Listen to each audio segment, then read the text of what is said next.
yegg du man yeggu fa te xam nañ ni nit ñi dañoo sensible à l'information ku génnoon fii léegi ne Ndeye Fatou démb dañ koo fekk fële mu màndi affaire yi réseaux sociaux yi jël ko keneen ak keneen balaa ngay waraat foofu yëpp naan da ngay weddi xam nga loolu dafa jafe sequñu lenn nag lu dul relation personnelle comme ni ma ko seqee keneen ak keneen comme ni ma ko seqee ak Amadou Ba parce que xam nga lu tax. waa Amadou Ba de moom. xam nga lu tax.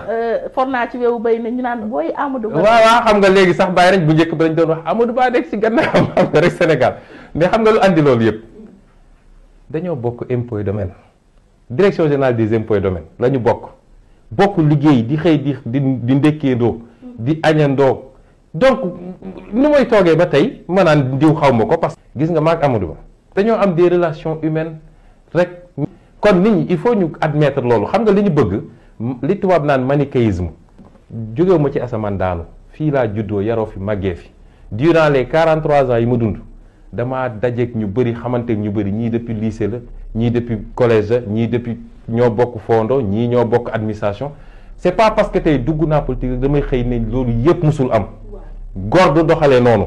Amadou Ba. Donc cet homme-là, nous le savons très bien.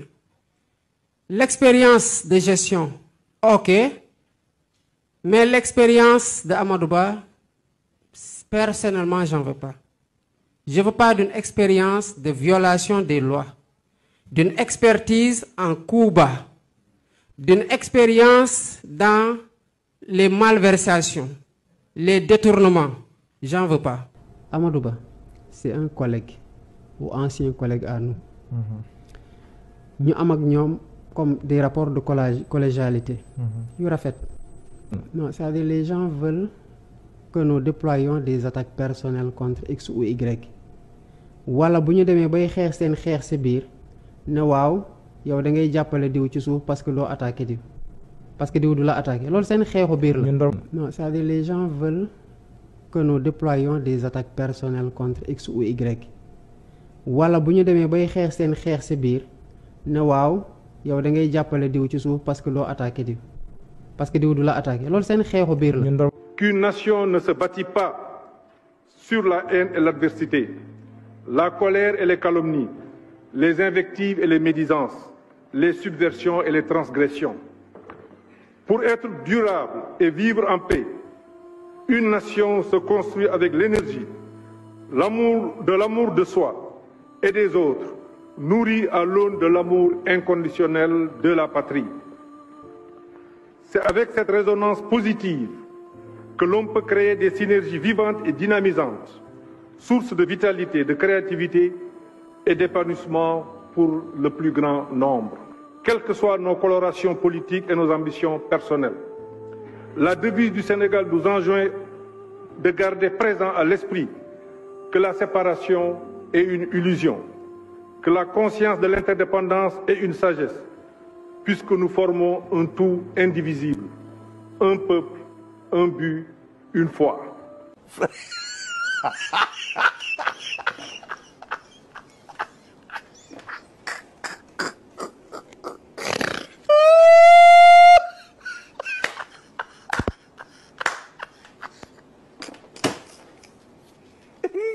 Viewers, apologize, I'm continue. dafay yàgg ñun ñoo bëggoon lu tax nit ñi gën a bañ Macky Sall. ñu jébbalu si leen waaw politique ko 2019. xam nga man mi doon naa wax daan naa wax si campagne bii. ni ko wote bulletin Macky Sall wote nga bulletin góor jigéen. xam nga yooyu yëpp. mais campagne la woon campagne la woon. voilà jébalisation la woon. beneen bi mooy gis nga affaire rapport Covid bii nga xamante ñi ngi wax 1000 milliards du dëgg. dafay yàgg ñun ñoo bëggoon lu tax nit ñi gën a bañ Macky Sall. bila Sénégal gi lii lañ koy bàyyi ñuy duur ci kaw nit ñi taxale lekk ñu bàyyi leen. Il dit je veux que vous demandiez à mes opposants suñ leen falee à la tête du Sénégal est-ce qu'ils vont continuer avec mon PSE ou bien est-ce qu'ils vont enlever le PSE alors que j'ai levé 7000 milliards lors de mon déplacement à Paris. Je veux lui apporter une réponse. Si moi, Ousmane Sonko, je suis élu, son plan Sénégal endettement, je le mets à la poubelle parce que ce plan ne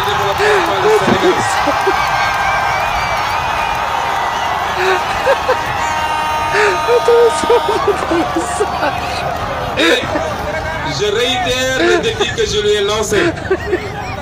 Nous avons fait un programme qui s'appelle Jotna.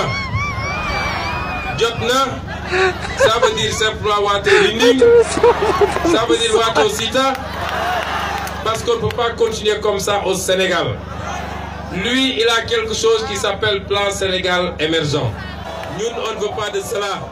Dans sa communication, le Premier ministre a ensuite abordé les priorités autour desquelles il compte mobiliser l'action gouvernementale au cours des prochaines semaines. Le programme 100 000 logements. Il dit, je veux que vous demandiez à mes opposants, Sounilen Fallé à la tête du Sénégal, est-ce qu'ils vont continuer avec mon PSE ou bien est-ce qu'ils vont enlever le PSE alors que j'ai levé 7 000 milliards lors de mon déplacement à Paris? Je veux lui apporter une réponse. Si moi, Ousmane Sonko, je suis élu, son plan Sénégal endettement, je le mets à la poubelle parce que ce plan ne développera pas le Sénégal. Nous, on ne veut pas de cela.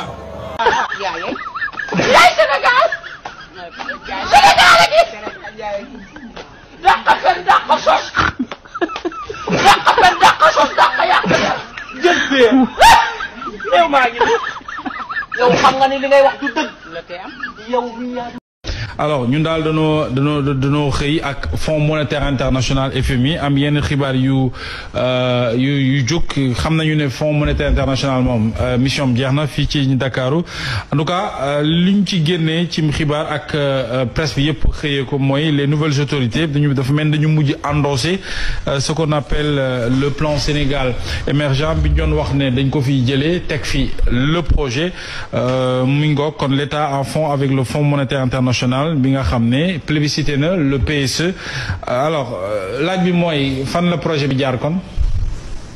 Seydina Mohamed. damaa toog fii y'a de cela 2 semaines. dañuy njëkkee wax ne dañuy effacer le projet. le PSE andi le projet mu commencé exécuter mission am.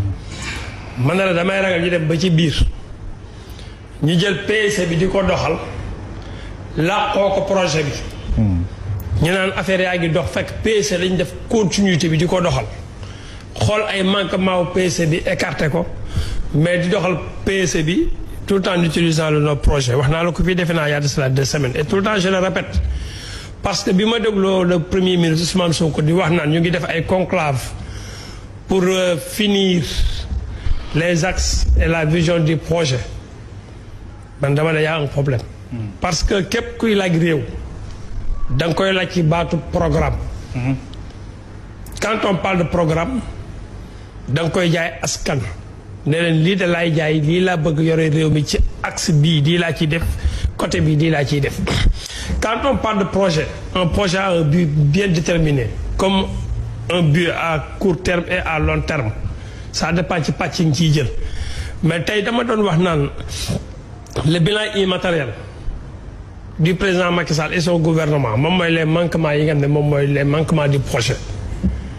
parce que quand on prend le bilan matériel concernant les infrastructures routières concernant les infrastructures sanitaires quand on parle le bilan matériel du président Macky Sall concernant l'agriculture même bu doon promesse si joxe atteindre objectif bi am na ci ay voies et moyens yoo xam ne commencé woon na soulager yu bari bu ñu jógee ci wàllu énergie bi. bu ñuy wax centrale Taïba Ndiaye à solaire bi nga xam ne installé war nañ ko un des plus grands centrales solaires de l'Afrique de l'Ouest nga jël le PUDC dans le monde rural li mu liggéey nga jël tey jii sur le plan social le CMU les bourses sociales familiales et j'en passe boo jëlee le nombre d'universités qui ont été construites par le PSE nga jël le nombre de routes qui ont été construites le nombre d'autoroutes. Donc il y a beaucoup d'axes, beaucoup de facettes, beaucoup d'axes. PSE bi am na ay acquis yu ci mën a PSE bi da ci am ay acquis mu liggéey. Et j'ai entendu parfois on dit que président Macky Sall dafa dem bàyyi fi près de 14 000 milliards de dettes après ñu naan non dette yi nga xam ne moom lañ jox Sénégal dafa bari tellement ma ne leen y a pas un pays au monde qui n'est pas endetté. La première puissance mondiale économique actuellement les États-Unis est le pays le plus endetté au monde. wax ma àddina bi ñuy dund benn dëkk bu amul bor. Quand tu fais des dettes da nga am benn programme boo xam ne moom ngay présenter ne ci lii laa bëgg a investir moo tax may def bor. Peut-être bor yi diis na. non bëri na ci spécialiste ba ñu dette mais boo lebee fa nga koy dugal. fa moom laa wax moo tax ma ne booy lebi na am rentabilité. sooy lebi da nga fa am benn feuille de route ak benn cahier de charge booy présenté ki lay lebal muy FMI ak banque mondiale.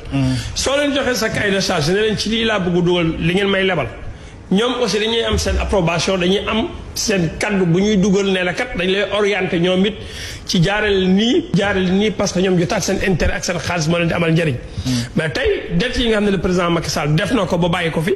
da ko investir ci infrastructure investir ko sur le plan du développement du Sénégal à travers le PSE te c'est visible ñu bëri gis nañ ko tey bu ñu demee ba FMI ñëw. dama dégg Ousmane Sonko ca ba muy campagne muy wax naan. Banque mondiale ak FMI bokk nañ ci liy suuxal ab réew bokk nañ ci liy di nga xam ne du développé dëkk. solo ñoom li nga xam ne moom la ñuy leble. danañ créer ay mécanismes yoo xam ne bu ñu nekkee ci pouvoir bi danañ suqali Sénégal te du ñu soxla lépp Banque mondiale ak FMI fii laa toog ma ne la mënul ne. c'est pas possible. y a pas un pays au monde qui ne travaille pas avec le FMI et la banque mondiale. FMI dafa am 3 missions yu spectaculaires dafa am 3 missions am ne moom lay doxale Banque mondiale aussi am ay mission bokk nañ ci mission yi nga xam ne moom la ñuy doxal mooy accompagner les États sur le plan social économique pour que ñu mën a génn ci marginalisation sociale des citoyens lambda des pays génn aussi ci discriminalisation économique bi nga xamante ne État yi ñu ngi ko dund en l'occurrence l'Afrique ñoom nag bu ñu la joxee seen feuille de route nee na ñun ñoo moom suñu xaalis nii lañ koy leble soit da nga ciy mën a accepter soumettre ci soit nga xool ban canevas ngay utiliser ba andi yeneen transformation yooyu te si diggante ak ñoom. mais FMI bi mu ñëwee ba def mission ba jeexal pendant 3 jours. mais la conclusion bi ñu def mooy ils ont vu que le PSE est une bonne stratégie de développement pour le Sénégal. ne leen nag y a des choses à changer mais pour ñu conseiller leen mooy continuer avec quelques programmes du PSE au plus tard fii ak 2025 sax joxe nañu ay date ci yenn crédit yoo xam ne 2026 pour ñu doxal ko léegi diggante fii ak 2026 kon dañuy jàpp ne la quasi totalité des programmes bi État du Sénégal di doxal à travers le président Bassirou Diomaye Faye et le premier ministre day appesantir sur le PSE le PSE pour rappel programme yoonu yokkute le président Macky Sall laajee réew mi en 2012 avec 3 axes le monde rural la jeunesse les femmes. Arrivés au pouvoir, ils ont modernisé le PSE pour en faire un programme national et international et vendre le Sénégal. ci lañ créé groupe consultatif bi nga xam ne moo demoon à Paris. ba récolté woon un budget de près de 700 000 milliards yoo xam ne moom la ñu àndaale woon Sénégal ba tàmbali procédures yi. donc tey ba nga dagg cette relation ak PSE ak Banque mondiale ak FMI. effet de communication la woon boo xam ne je savais que ça n'allait pas prospérer. mais nag amul kersa parce qu'on dit que l'État est une continuité et j'ai toujours l'habitude de dire que à la place de rupture on a maintenant un changement et je suis très d'accord et en phase avec ce changement bi nga xam ne war na prospérer mooy xool li fi Macky Sall bàyyi ci lu baax ñu ñoŋal ko mu gën a ñog xool li nga xam ne ay manquement la ak lu baaxul ñu effacer ko comme ni ñuy effacer éponge ni muy effacer bind ci tableau et bu ñu ko defee accompagner leen ils vont réussir mais ñu bañ a am kersa bañ a am rëy wax ne kat am na loo xam ne président Macky Sall bàyyi woon na fi comme feuille de route de développement de ce pays. tey les blancs tubaab bi dafa ñu boo xoolee FMI la plupart du temps ñu ci bari si ñoom ay multinationaux lañ yoo xam ne wala des experts financiers yoo xam ne dañuy dajale seen alal teg ko xool naka la ñuy def ba organiser wu comme banque la rek boo xam ne ay nit day contribuer seen xaalis di xaar benn dëkk bu ñoo andi sa programme ñu lebal la jël seen pourcentage. ñoom nag bu ñu lay lebal dañu lay orienté ne la fii ak fii dañ ko fii dugal def nañ ba wax na la yàlla secteur tertiaire bokk na ci li nga xam ne wax nañ ko état bu bees bi pour ñu gën cee concentré wu wax nañu sur l'agriculture ñu gën cee bàyyi xel gën koo moderniser c'est uniquement pour éradiquer la discrimination sociale bi nga xam ne mooy l'effet de vie wax nañ aussi ci énergie bi dem ba wax ne taxes yi nga xamante ne sax ñoom yàgg nañ ko toppee président Macky Sall pour mu teggi ko ils ont insisté sur ça. parce que xam nañu subvention bi président Macky Sall doon subvention dund gi doon ko subventionné énergie bi. très bien benn côté bokku ci leen di jëriñ te Sénégal dëkku taxe la. quand on est dans un pays où on vit qu'avec les taxes. à travers le gaz et le pétrole, on ne l'a pas commencé à la commercialisation. On n'a qu'à se conférer aux stratégies. Il y a une Banque mondiale, tout en soulignant que, une semaine, les pouvoirs, il y a une somme de la Banque mondiale, du Sénégal, près de 300 et quelques milliards. Deuxième point, il y a un montage financier à travers ce nouveau pouvoir, de me déposer quoi. Biñ ko dem déposer dañ leen ne dem leen ngeen xoolaat seen copie. C'est ça. C'est pas rejeter le document. Oui. Mais c'est pour mieux refaire le copie pour que ñu mën a am benn orientation ba ñu mën a xam ñoom bu ñu leen lebalee. Comment ils vont faire pour recevoir leur argent. C'est ça. Alors en tout cas. Dans l'un ou dans l'autre, tous les pays du monde qui travaillent actuellement pour l'émergence d'un pays. Dañuy référé ci benn programme bien déterminé le programme du Sénégal pour le développement mooy le PSE bi ñu doon ñaañ naan baaxut damay ragal ñu wëlbati ko jël PSE bi di ko doxal tout en utilisant le projet et qu'ils nous disent aussi les axes du projet tout le temps je le dis tey koo ci fëgg tey ne ko lan mooy PSE mu ne la lii ak lii la koo ci fëgg ne ko lan mooy yoonu yokkute mu ne la lii ak lii la il faut que le dise les tenants et les aboutissants du projet pour ñu am orientation bu Djibril ñoo ko déggandoo projet bi laaj lumu ak li ko composé c'est vrai que ne au début on nous a dit que ne FMI dañ ko fi jëlee projet bi la ñu andi projet bi nag moom mooy ñëw définir axe yi nga xam ne ci ngeen mën a sukkandiku ngir développer le Sénégal mais à notre grande surprise FMI dafa saluer déjà le travail du gouvernement Amadou Ba en 2023 parce que 2023 boobu mi ngi ciy wax ne l'économie sénégalaise. Tous les hauts emplois à un certain niveau directeurs généraux d'abord warul nekk lu ñuy jox ay nit yoo xam ne dañuy def la politique de manière flagrante un directeur général su melee ni mu war a mel di liggéey ni mu war a liggéey amul jotu nekk ci terrain bi naan day organiser ay meeting ak day politique. deuxième bi war nañu fexe ba poste yooyu yëpp dañuy def appel à candidature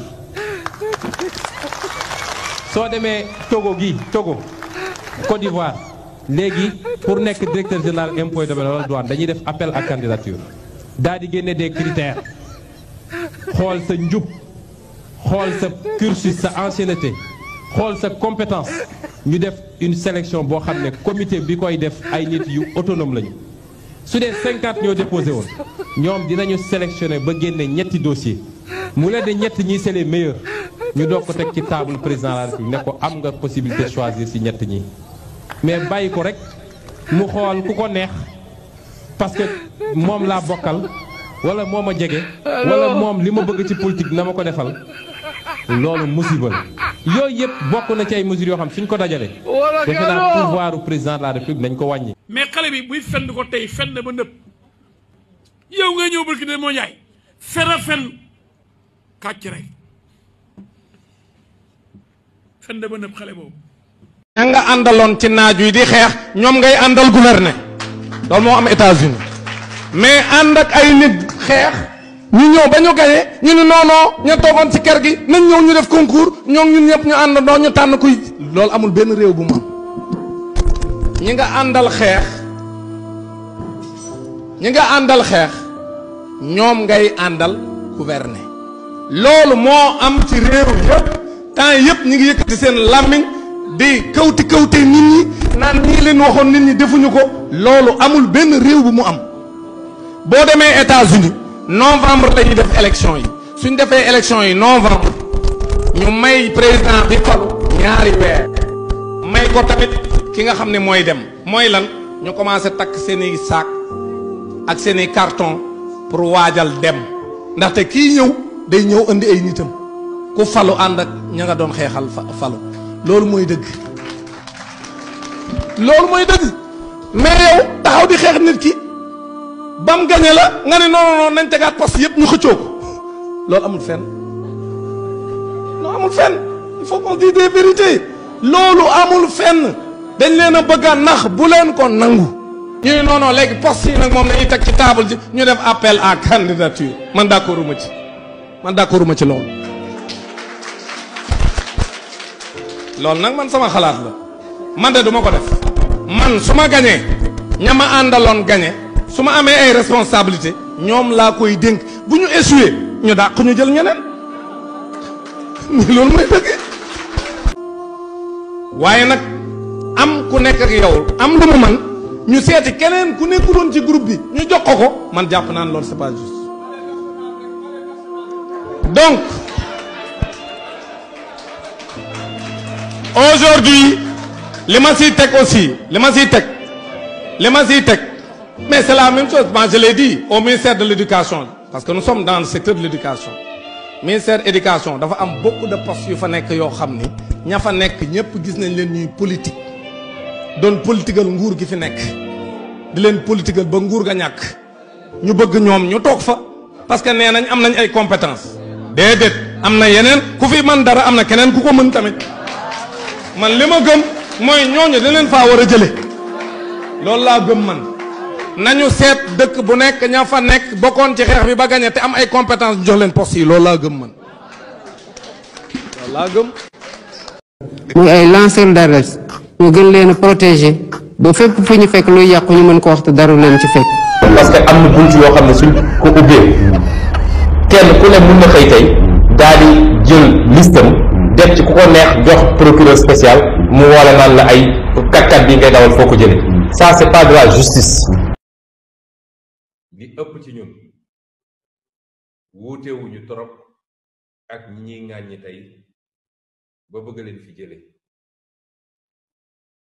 léeg-léeg sax damay est-ce que ñun yeesuñu ci ñooña parce que li fi xew ak li ñu wone lu doy waar la mooy xëccoo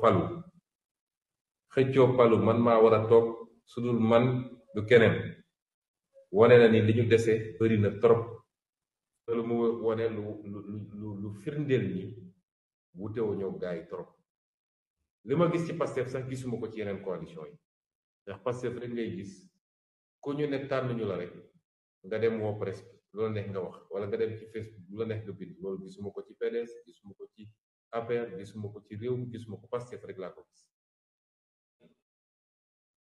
lu ñaaw lu ñu mën a wax ci politique rek ci anam yu mel nii ci coalition bi ñu bokk mun naa ne 95% yi ci Pastef la jóge ndax ñi daw ak mandat ci Pastef la ñu jóge ñi kidnappé mandat bi ñu leen di wër ci dëkk bi ci Pastef. La faute de la coalition Diomaye pendant la campagne a été de dire que si on arrive au pouvoir les directions, certaines directions, et puis même le mot certain, certaines directions, que certaines directions seront appel d'offres. Certaines, c'est pas précis. Quand on s'engage, on doit être clair. Bu ñu jógee ci loolu mais quand certaines ni ma wax léegi certaines directions da nga ci war a leer mais beneen affaire bi ci topp mooy il ne faut pas mettre la charrue avant les bœufs. Comme quoi? Par exemple, avant les bœufs. Ils ont déjà promis que les directions, certaines directions certaines directions seront soumises à des appels à candidature. Ñu am des directions importantes yu am ñu seetlu ni direction yooyu amul appel à candidature. RTS ak yeneen ak yeneen. Maintenant xam nga le port est stratégique. La RTS c'est la télévision publique. AIBD c'est l'aéroport. Donc mënuñ ne c'est de petites directions, c'est des directions très très importantes. Maintenant li tax may wax la charrue avant les bœufs mooy da nga dem après da nga dem tu t'es rendu compte qu'il y a un obstacle. Loolu mënoo jékki-jékki rek def ko il faut une loi. Moo tax le président Bassirou Diomaye avait demandé avant conseil des ministres bele bi ko jiitu mu ne le premier ministre fexe xool loi yoo xamante ne mooy permettre loolu mais avant ngay dem campagne bi ngay dem campagne puisque tu as des experts ces experts là auraient pu t'aider à te faire comprendre que promesse bini beaucoup parce que beaucoup contrainte bi li la. Da nga japp que c'était juste des promesses de campagne? Non, en fait, ils n'ont pas fait attention à cette contrainte-là. Pour moi, ils auraient pu bien analyser et comprendre qu'il y a ces contraintes-là parce que tu as travaillé avec 1500 experts sur des questions. Donc, une décision aussi importante et une promesse aussi importante doit être étudiée dans le détail. Parce qu'elle n'a pas été bien étudiée dans le détail, que cette promesse s'est vue confrontée à un obstacle. Que Mouno, Djeki rek wote ni appel à candidature. Déjà appel à candidature en termes de temps et de moyens. Oui, aussi, très bien. Et que tu ne vas pas. Et que tu ne vas pas aussi. Au nom de la loi, au nom de oui, loi, tu ne vas pas laisser les directeurs parce que le directeur sur des postes comme ça, ces directeurs aussi devraient comprendre que effectivement, oui, gars, nous on doit nous préparer à partir. Def passation de service bu nice. Maintenant nak dafa am lenen luma setlu souvent dama setlu ñi à chaque fois bu ñuy jëlé nit fenn benen nit war ko wuutu il y a une sorte de stratégie de communication malsaine autour des personnes yi nga xamantene souvent yi nga xamantene ñoo nekkon si boîte bi pour moi warna am touti élégance parce que il faut aller parce qu'il faut faire une bonne passation de service, il faut faire etc. Nit ñi dawal ko niñ ko wara dawalé. Pour moi, on est dans une république. Si les gens ont mal géré, les gens le sauront. Parce que l'État du Sénégal a prévu de faire l'état des lieux au niveau des directions et au niveau des différents ministères. Maintenant, il ne faut pas aussi qu'on tombe aussi dans le piège tous de la manipulation par rapport à certaines personnes. Il faut qu'on évite, parce qu'il y a beaucoup d'amalgame. Vous pensez